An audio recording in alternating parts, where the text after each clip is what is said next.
来，我们礼佛一下。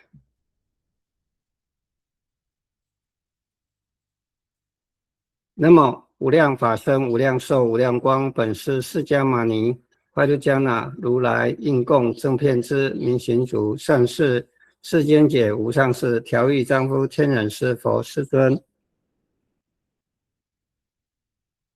那么，上海会自在通往如来应供正遍知明行足善事世间解无上士调御丈夫天人师佛世尊。那么一切护法菩萨摩诃萨，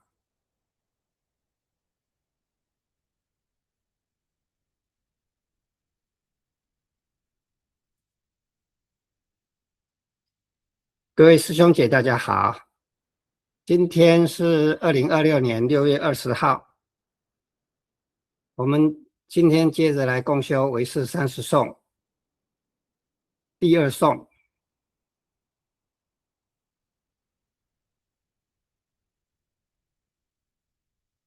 经文为易熟思量及了别尽事，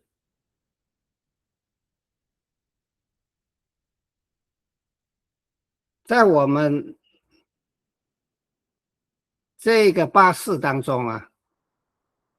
把这八识分作3类，有3类可以有种种相在我们的脑海里面出现。种种相就是包括了色相、声相、香相、味相、触相、法相，都是从这个八识所变现出来的。我们是不是有感觉说，在我们自己的内心呢，常常都会有一些影像或者是声音在跟我们自己对话？其实这也不只有影像，也不只有声音，味道也会有。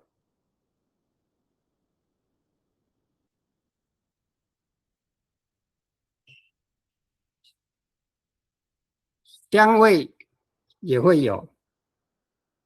身体的感受也都会有，在我们的脑海里面都可以感受到，这是很奇妙的事情。这个唯识号称是佛法里面的心理学，可以了解我们自心呢如何的运作。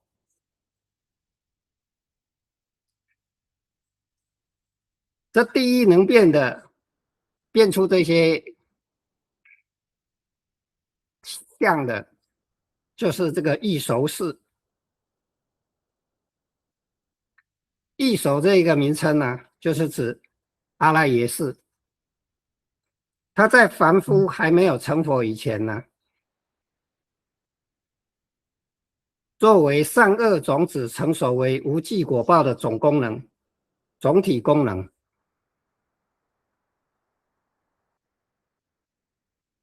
它叫做易熟啊，包含3种的意思：易识而熟、变异而熟、异类而熟。易识而熟就是因果不同时，你现在造作的因果报，在未来某一个因缘成熟的时刻会呈现出来，所以叫做易识而熟。变异而熟就是因果的性质会不相同。异类而熟就是我们现在种下的善因善果，日后造成的苦乐的果报啊，这个苦乐的果报本身是不善不恶的，就是这一生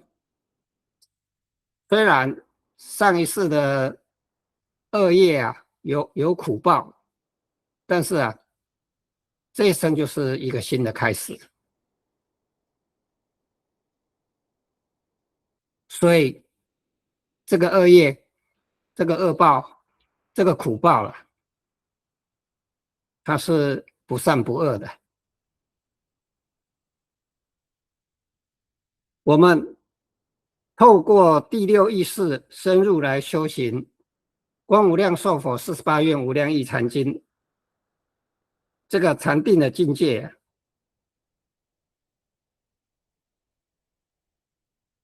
以常乐我净之涅盘四德为缘，修习无漏观行，以使无漏清净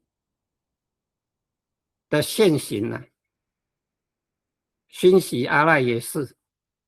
阿赖耶识它不只储存我们善恶业的种子，它会起现行，然后我们现在的行为思想，它会记录回去这个阿赖耶识里面。所以我们用这个无漏清净的现行啊，来熏习阿赖耶识，也就是重新来写入阿赖耶识，让这个贪嗔痴有漏的种子啊，逐渐的逝衰，清净无漏种子逐渐的增长。待有漏种子断尽，无漏种子圆满显现时，即是大圆净智现前，妄念断尽，究竟转世成智。转阿赖耶识成大圆净智。大圆净智在如来第一义的禅定当中啊，为行者能一心无心，圆明普照极乐世界无量妙事，了了在心，历历在目，条条分明，具足照了。一心无量用而清净自在，久视不散入于大定，是名常寂光净土，以此增进成就佛言。如来不生不灭，金刚不坏，清净法身，便于此中出。再来第二能变就是思量事。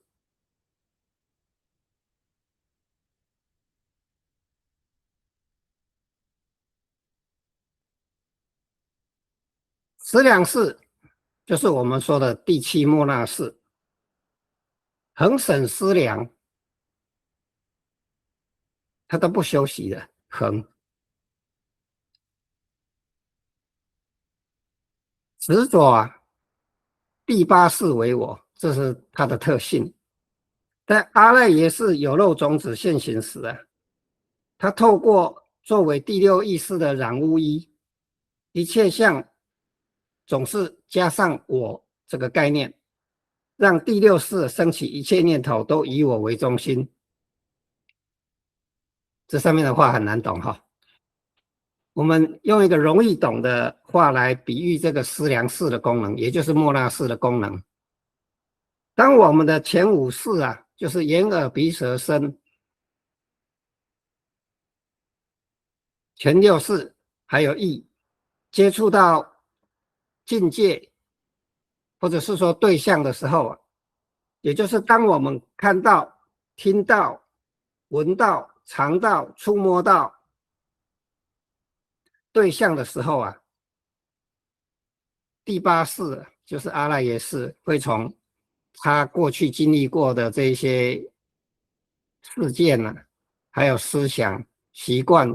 等，它都以种子的方式储存在这个阿赖耶识里面了。它会从这个种子库调出相似的种子，把它现象出来。现什么相？就是色、声、香、味、触、法相。然而，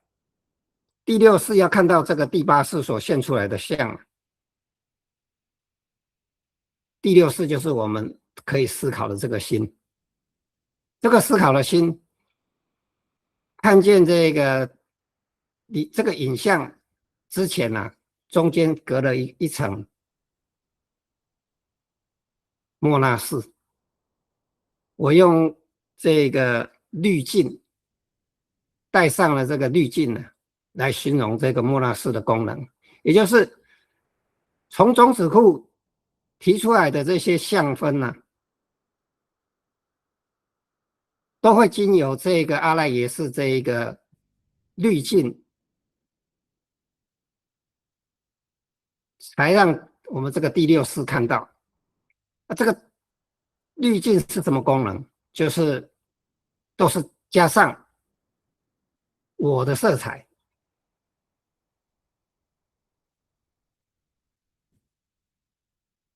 也就是所有的事情呢、都会有我的思想在里面。所以啊，第六识所感到的相啊，都是带着自私的眼光来看这个世界。所以我们了解这样的运作啊，这个心识的运作，它就是这个状况。我们看到的外境呢、其实是阿赖耶识它变现出这些相，然后再经过这个莫那识这个我的滤镜，才传送到我们这个思考里面。所以我们常常讲的话都是：哎，我现在想要做什么？我觉得怎么样？我们所说的话里面呢，掺杂每一句话，经常都会有"我"这个字，这个啊就是莫那斯的功能。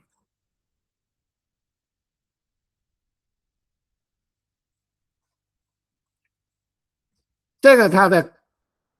工作性质啊，就是恒审思量啊，恒就是说这个第七识莫那识它运作，它从不间断的，无论在睡眠，甚至是闷觉，就是所谓的昏迷，甚至在无想定当中啊，它都持续的作用。它不像眼耳鼻舌身意啊，它有中断的时候。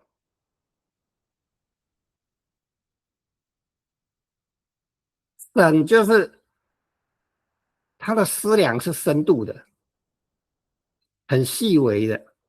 细密的，不像前面六识啊，都是比较粗浅的了别。思量就是它很长不断的算计、衡量、比较，然后贴上我的标签，把所有要传给这个我们第六意识啊的内容，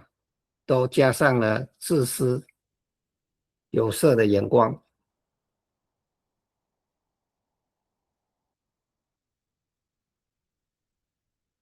在还没有修成阿罗汉以前呢，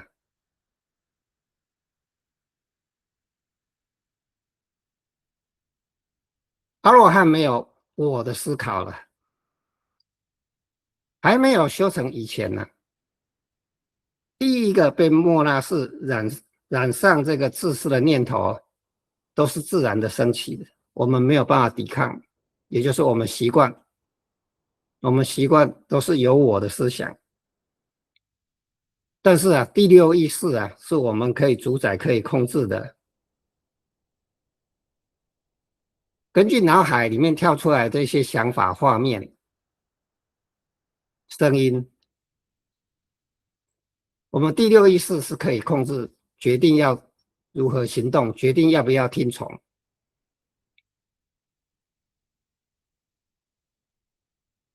声音我们没有办法阻止，在阿罗汉之前，影像它都自动的跳出来。我们只要不要带着被莫那识污染的贪嗔痴的念头帮他加油，帮他添柴火。这个念头它没有燃料，很快就会熄灭了。怎么样才叫为这个念头加油？还有添柴火呢？你每深入的跟他想一次，念头跳出来了，你不理他，他跳出来你没办法阻止，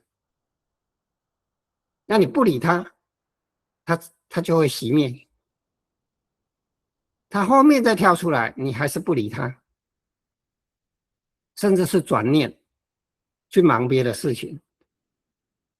或者最好就是能够当下观想如来法身，还是观世音菩萨法身都好，还是观日观都好，因为坏念头上来你不能控制，但是我用好的念头啊去回写进去这一个阿赖耶识里面，它可以压制住这一个坏念头，因为你不去想它，不去想它就是不去跟它加油嘛，不去想它就是不跟它添柴火嘛。它这个念头出来啊，几次以后它会熄灭掉。如果你越想，它就越烧越旺。就是我们讲的，你越想贪嗔痴的事情，你越想就是越钻牛角尖，越钻不出来，火越烧越旺。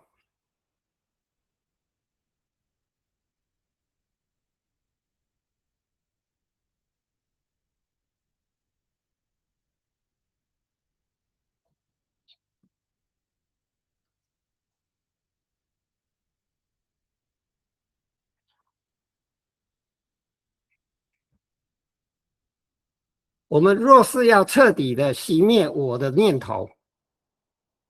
也就是回归到无我，要用什么方法？就是用我们这个第六意识，我们这个能思考的心，深入修行观无量寿佛48愿无量义禅经的禅定境界，以常乐我净的涅盘四德为缘，为所缘，修习无漏的观行，以此无漏清净现行，熏习阿赖耶识，令贪嗔痴有漏种子啊，逐渐的逝衰，势力渐渐的衰弱，清净无漏的种子啊，逐渐的增长，待有漏的种子断尽，无漏的种子圆满显现时啊，于无漏种子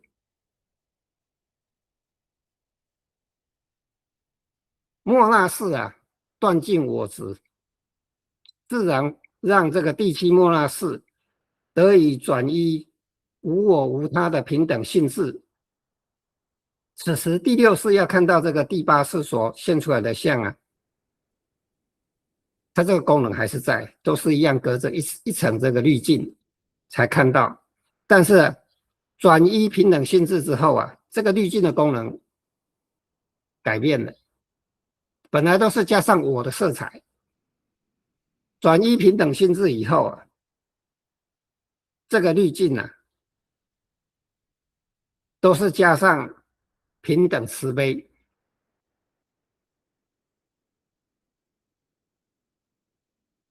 才让这个第六识看见。所以啊，修到平等性质的时候啊，已经没有我的思考了，都是自他平等，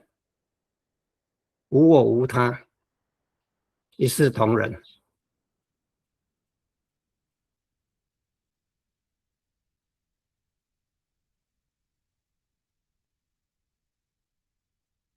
在如来第一义的平等性质中啊，是说，如果眼耳鼻舌身意已经能用天眼法眼照见如来法界性，也就是极乐世界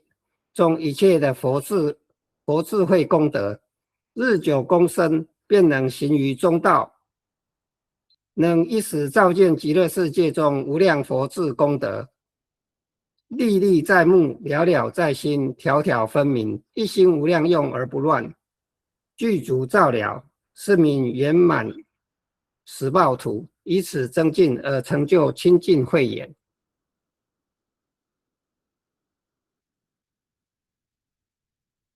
好，第三能变就是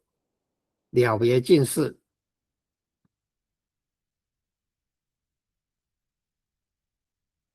了别尽事就是从前六识眼耳鼻舌身意组合而成的，它能了别色声香味触外境，并做出观察、思考、推论、判断、执行。这个是在三能变当中我们可以控制的部分。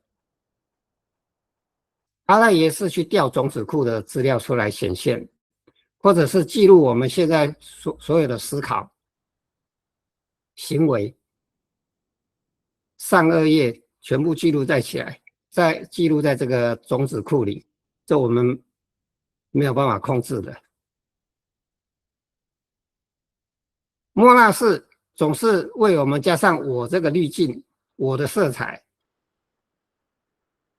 这我们没有办法控制。但是我们要怎么思考事情，我们可以控制的。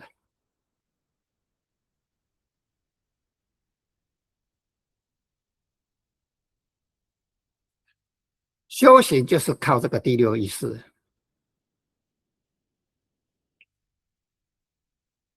我们想贪嗔痴的事情呢，就种贪嗔痴的种子啊，进去阿赖耶识记录起来。我们第六意识如果都是想清净无漏的事情呢，那记录进去阿赖耶识的就是清净的种子。将来在往生的时候啊，看哪一种种子的势力强，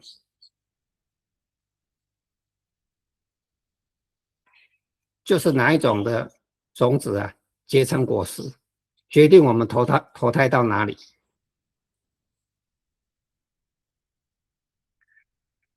清净无漏的种子要怎么种？我们在修行观无量寿佛48愿无量义禅经里面，进入这一个禅定当中，是不是感受到的都是常乐我净？整个人是非常的舒适的，没有一点点的恶，而且它是清净无漏的。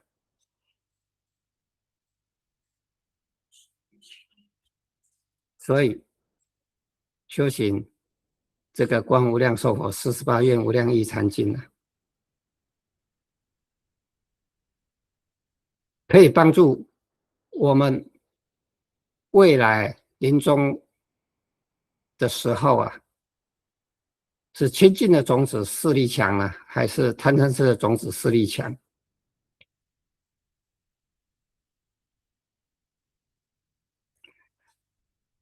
这了别尽是包含了眼识、耳识、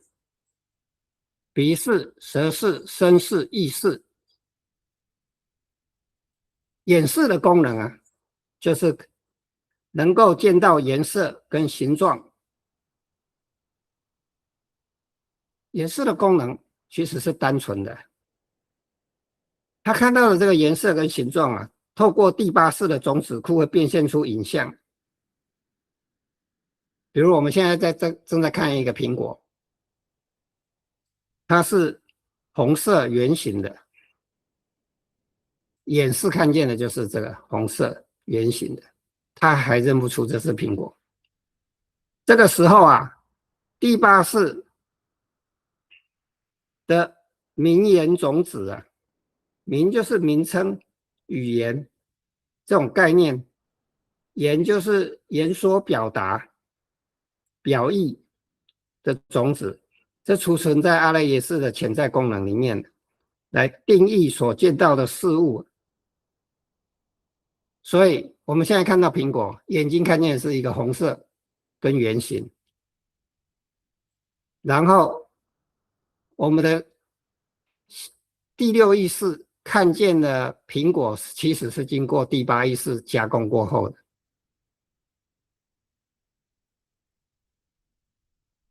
第八识确认它是苹果，现出来，然后再经过第七莫那识的我的色彩，但看见苹果里面可能还没有我的色彩。如果你看见苹果就说我想吃，哎，那就有我的色彩在里面。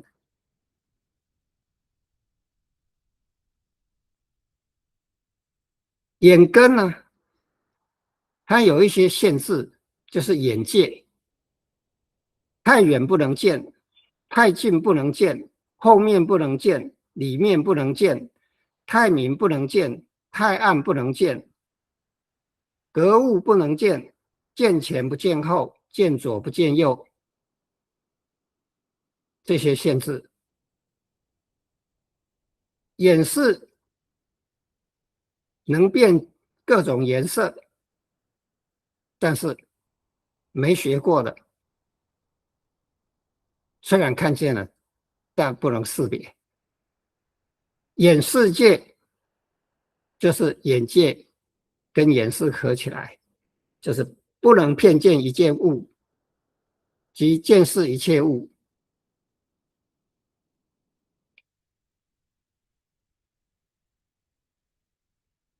耳视能听见声波，透过第八识的种子库变现出声音，例如笑声、哭声、歌声，并且同时由第八识的名言种子定义所闻、所听到的声音。比方说，我现在听到的是笑声，但一样，耳视也有一些限制的，耳界。现在讲的是凡夫境界的一些限制，在佛境界的时候，因为已经破了18界分了，所以这些界限全部都破除了。耳界就是太远不能听，小声不能听，秘密声不能听。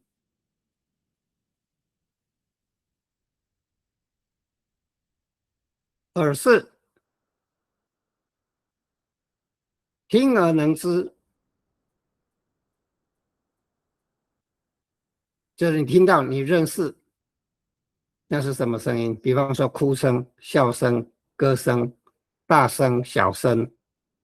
耳世界就是在很多声音当中不能辨识是何物、何方或鬼神、畜生之类的声音听到了，但是不认识他说的是什么意思。鼻是能闻到气味，透过第八识的种子库变现出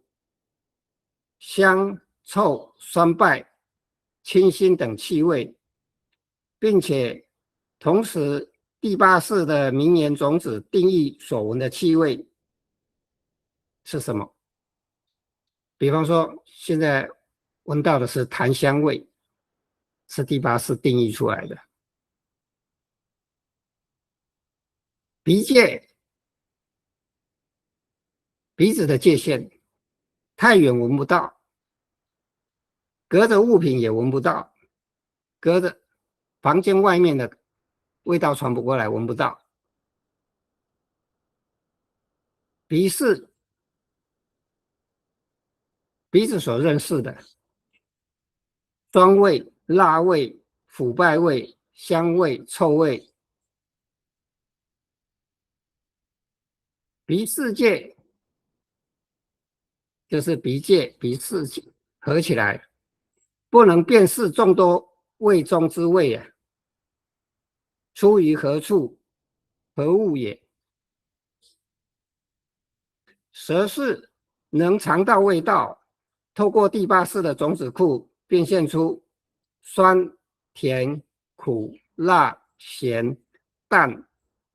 腐烂这些味道，并且同时第八世的名言种子定义所藏的味道，比如刚刚吃到的是辣的，舌界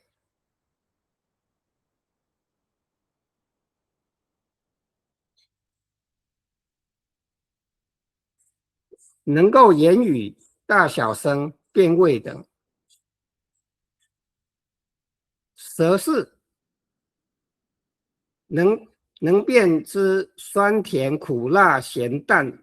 腐烂之味，舌世界不能同时尝一切物而片辨其味也。身是能感受触觉，透过第八世的种子库变现出冷热、痛、紧绷、滑细、粗糙等触感，并且同时第八世名言种子定义所感觉到的触觉，例如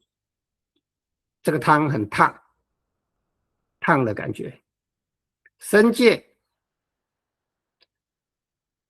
生存的时候啊，就是我们还是人的时候，身体不能随意的转换到别种身体。身世可以知道痛痒、饥饱、寒热温凉。身世界不能骗知种种之喜恶及随意转化种种身也。意识能观察、思考、判断、逻辑推论。回忆经历，回忆经历就是调阅阿赖耶识的记录，是决定此生造善造恶的关键。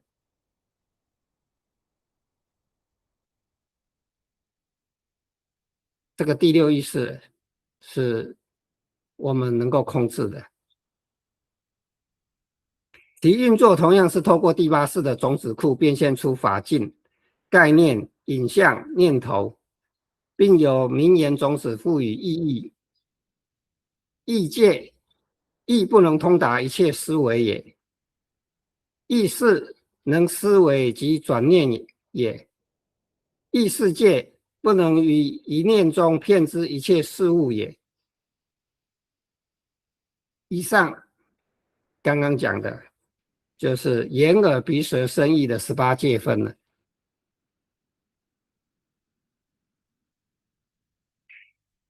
18界分是在我们还是凡夫的时候有的限制，要怎么破？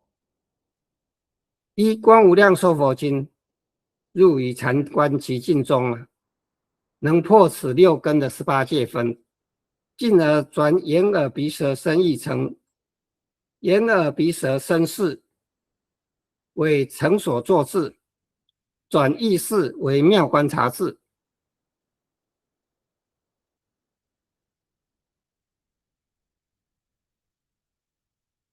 成所作智就是以六根所知事模拟转念，以思维意念谛观如来极乐世界中一切无量善法无量妙色，转世成佛智也。突破18界分，此即极乐世土当中凡圣同居土，以此增进成就天眼也。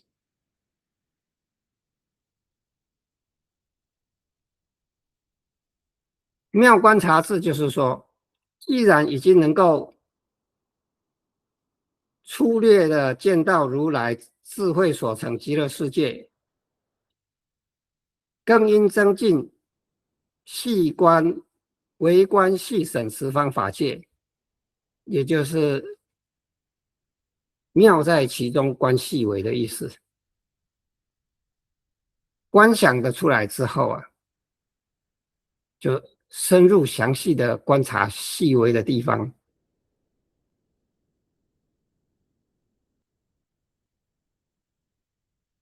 也就是把它看仔细的意思。无不周至，虽已能成佛方便了。成佛什么方便？就是佛为我们建立以观无量寿佛48愿无量义禅经来成就四字这个观念。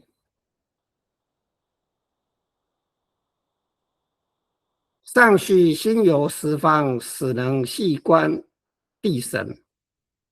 就是心游十方，就是到处看，到处都把它看仔细。因为海上不能同时照见镜之故啊，名为方便有余图，以此增进而成就法眼也。好，下一个经文：出阿赖耶识，亦熟一切种，不可知直受触了，常与触作意受想思相应为舍受。现在就是深入来讲解阿赖耶识。第一能变阿赖耶识，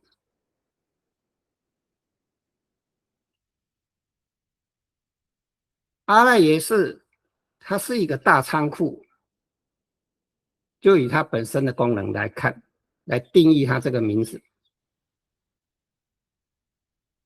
阿赖耶识有三种名字，好，一个就是阿赖耶识，一个叫异熟识，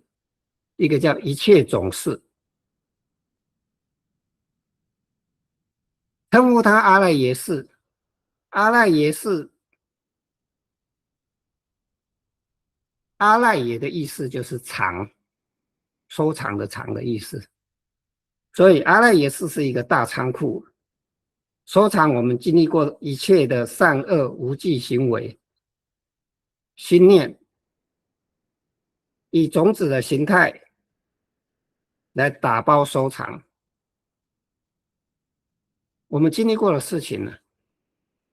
它都打包起来，收藏起来，以后它成熟的时候就结成果。为什么要称它为种子？因为它现在收藏，以后才结成果实，不是收藏起来马上就能用，不见得，也可能是马上，也可能是下一生，也可能是累劫之后。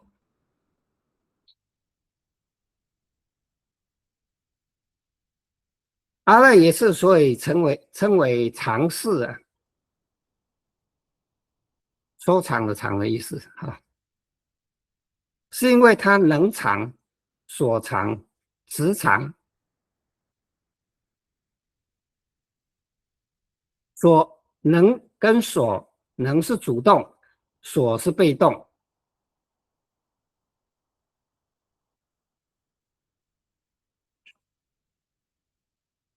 能藏就是它的主体就是种子的藏身之处，它就像是一个超级的大硬碟，有无限的容量，所以能藏，可以把我们生生世世所有的资料、经历、思想、习惯，妥善的收藏在这个里面。所藏就是我们现在的思考行为，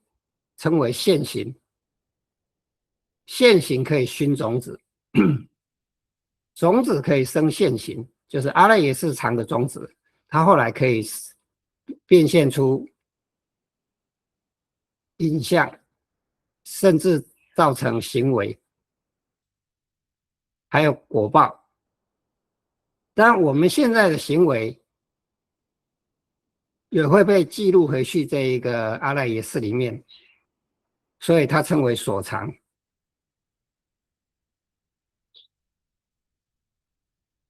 时常就是被执着的储藏的地方。被谁执着？被第七莫那识执着。第七莫那识的功能就是认为这个阿赖耶识就是我。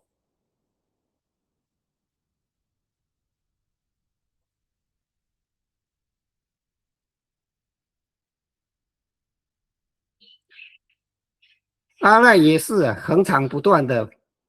第七莫那识啊，恒常不断的把阿赖耶识整体的能受熏、能持种、能变现的主体功能，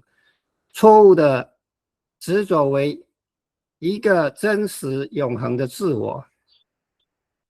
因此，阿赖耶识中任何种子所升起的认知内容，在传递给第六意识之前呢，都已经被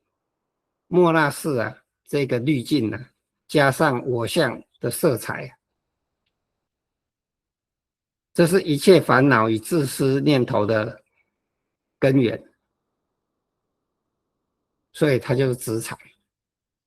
它所藏的东西啊，都被莫那识所执着，执着都是我。所以我们看到任何东西呀、都感觉到有我的想法。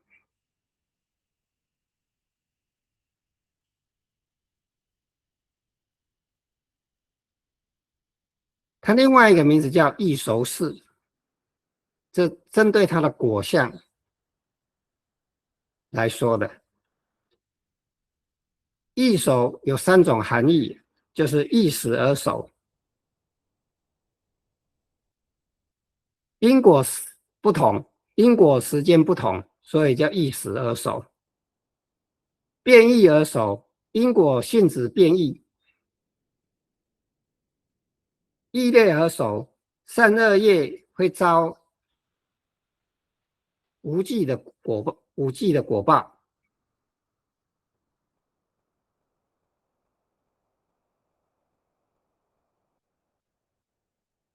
刚刚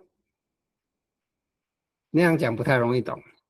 好，举一个例子，过去做的善恶事，它是因，它会存在这个阿赖耶识里面做成种子，在条件成熟的时候啊，这就是一时而熟，会转变为这个转变就是变异而熟，转变为对应的苦乐感受或者是环境，这就是果。苦乐感受与环境本身呢是无记的，无记就是不善不恶的，所以称为异类而熟。异类就是我当初种的善业或者是恶业，得到了苦乐的果报，这个苦乐果报本身它是不善不恶，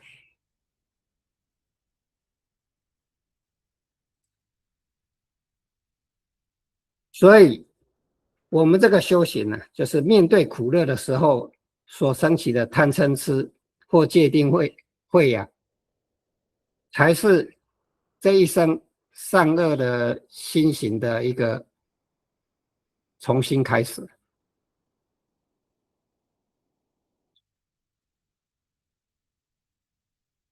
不会是恶因得到恶果，然后永远都是恶的循环，那就惨了。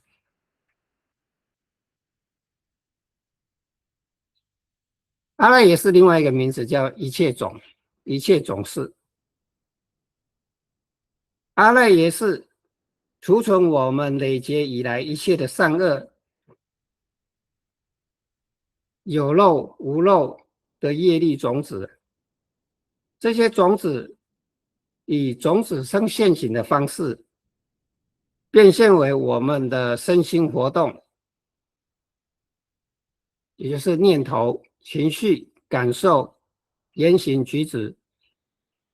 还有所处的环境。所处的环境，比方说我们的家庭，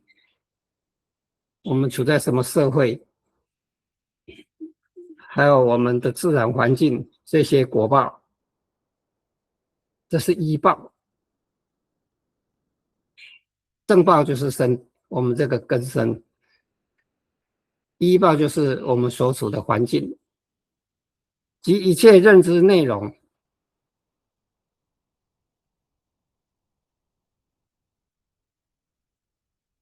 就是你看到的是什么，你听到的是什么，你脑子想到的是什么东西。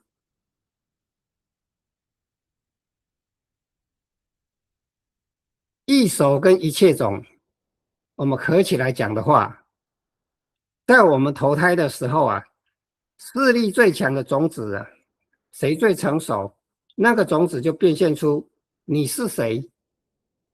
你在六道的哪一道，是哪一种身体，这就是正报，以及你生活在哪里，比如说是在非洲的伊索比亚，还是美国，还是台湾佛法兴盛之地，这个是依报。这两者合起来就是这一期生命的完整的总报。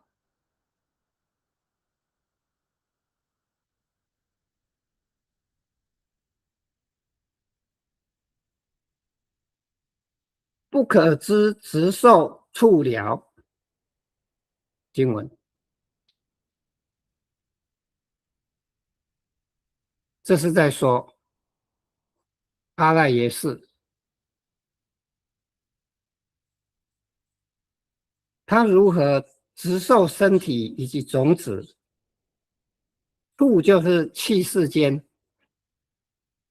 第八是如何变现出山河大地的物质世界，这就是气世间。第八是对于直受与触进行认知的那一个了别的作用，其运作过程对凡夫而言是不可知的，没办法理解。它不像我们第六意识，我们心里在想什么，在分析什么，我们自己心里都清楚。但是阿赖耶识它怎么活动，我们搞不清楚。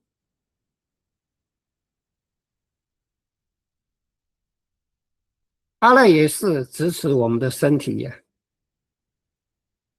支持一切善恶的种子，让这个身体有感受。它像是一个无形的持有者，让我们的肉身从出生到死亡维持活着有知觉的状态。身体受伤的时候，它会自我修复，还有新陈代谢的维持，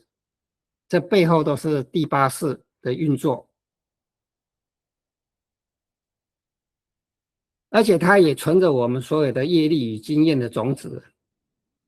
这些种子遇到缘分了，就会升起我们现在的心念与行为，然后新的行为又会反过来改变这些种子。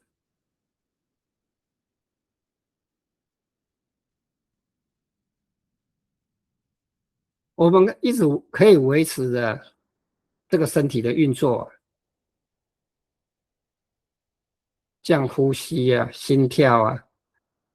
血液的流动啊，整个细胞的运作，这应该都是阿赖耶识在运作的。所以阿赖耶识一旦离开这个身体的时候啊，这个身体就停止运作了。它一离开，心脏就停了，这就是它在维持的功能。所以阿赖耶识是最早进入我们这个身体的，它也是最后一个离开我们这个身体的。我们所有的善行、恶行、善念、恶念，所有一切的修行啊，一切的经历都储存在这个阿赖耶识里面。人家说举头三尺有神明啊，这是把阿赖耶识的记录的功能啊，以神格化的方式啊来说明。其实我们做的善恶业啊，都是记录在这个阿赖耶识里面。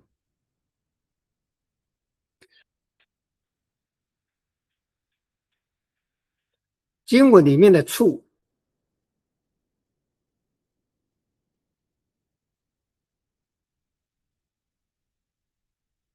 阿赖耶识，我们看到的这个物质世界啊，其实是阿赖耶识它变现出来的物质世界，也就叫做气世间，佛教的术语。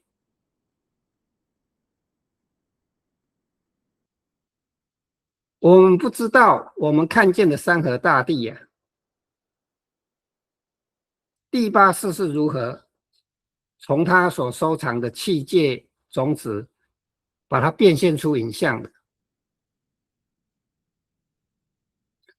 我们不知道我们投胎的国家、地区、环境、贫富，第八世是如何从他的收藏的业力种子做出选择以及决定的，没有办法知道，但这都是他的功能。了，经文里面的了，就是了知根生，了知种子，了知气世间，他是怎么去认识这些东西的，知道这些东西的。同样啊，难以被我们第六意识来直接认识。第六意识是我们可以运作、可以思考的心。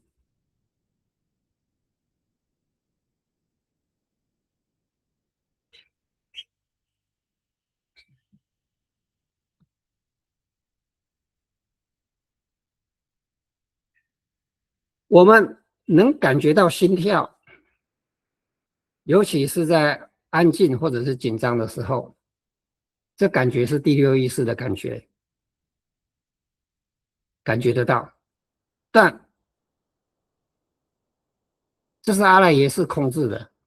他怎么在幕后维持这个心跳，而且监测身体所有的状况，是没办法理解，是不可知的。我们能意识到，想起一件事情，升起一个念头，我们都能察觉。但是啊，我们不知道第八意识啊如何在这个瞬间呢就完成了别相关种子，决定让哪一个种子现行，现形成心中的画面、声音、味道、触感，或是说想法、念头，这整个过程，太神秘了，但都是跟阿赖耶识有相关。常与处作意受想思，是在讲阿赖耶识它的活动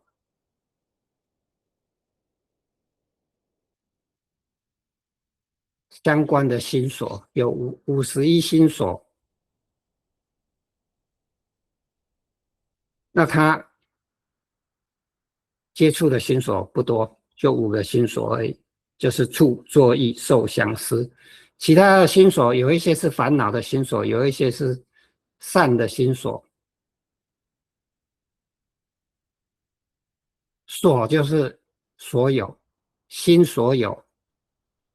这个心是所有的功能。第六意识，哎，他如果想贪，那就应该是在烦恼的心所里面的其中一个。但是阿赖耶识他本身没有这些善恶的观念，他就只有触接触到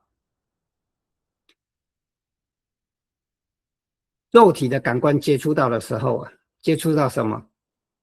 境界？比方说喜欢的或者是不喜欢的人，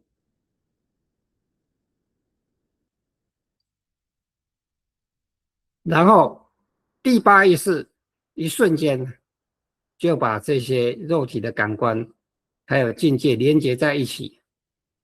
完全客观的不带任何情绪的去接触这个境界。作意呢，就是在接触到的这一个瞬间呢，它自动的在这个无边的种子海，就是它内存的这一个种子库里面呢，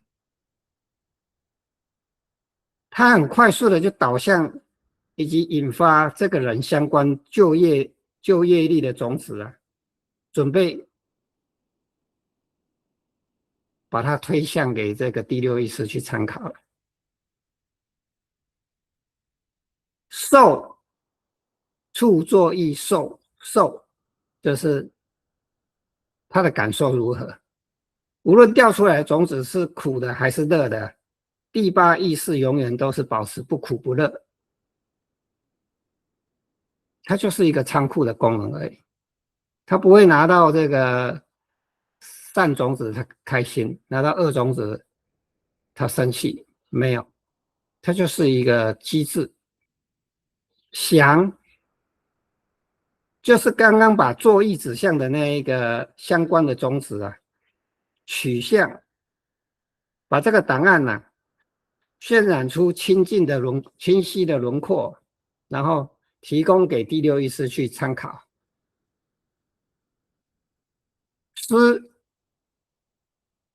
就是刚刚的种子啊，现出影像叫种子生现行，现行第六意识的现行啊，会在熏种子，会再记录回来。一方面让旧种子变现为眼前的现实，一方面又把第六意识当下的新反应重新熏习为新种子，又把它存回去仓库里。经文相应为舍受，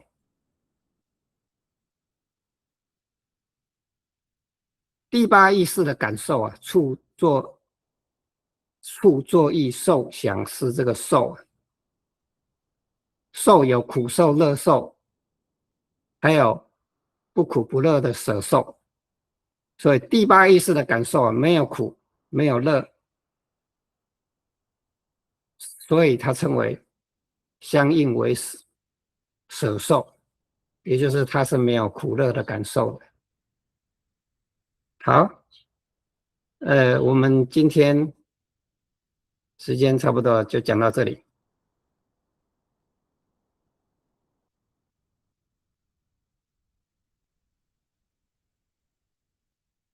我们来合掌感恩一下，感恩上海会大法师无量功德，自舍清净业报，亲临人间，广演如来最后垂范。佛说观无量寿佛48愿无量义禅经，见性微妙大法，一生成佛之道。无量寿佛，无量寿佛，无量寿佛。